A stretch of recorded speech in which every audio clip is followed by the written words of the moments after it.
morning we had quite a bit of flooding in the Speightstown area. Not a lot of rain in Speightstown, but a lot of water came into Speightstown from the system that was in the area. Dumped a lot of water east, Portland, Indian Ground, Missum, French Village, in those areas, and that water always comes into Speightstown. And we had, unfortunately, again, flooding in Gill, Terrace, flooding on Church Street. This is a matter that's been going on for far too long. It is a matter that has to be addressed.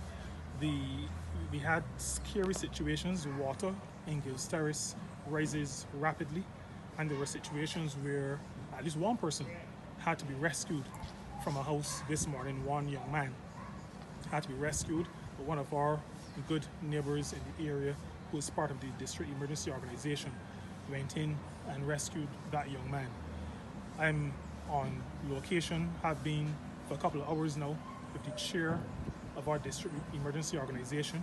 We just spoke to the Barbados Fire Service. We are expecting an appliance to come in a few minutes to help the residents, because a number of houses, maybe 7, 8, up to about 10 houses in the Gill Terrace area, have lots of dirty water and mud, especially mud in the houses.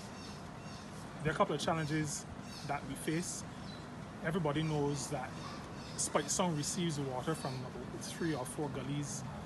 Almost the entire east of St. Peter dumps water into Speightstown, and so there's going to have to be great attention paid to keeping the salt pond cleared, but also to keeping the water course cleared of debris.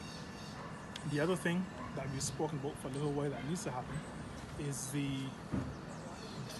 canals under the bridge on the KNR Husbands Highway, just above the fast food establishment.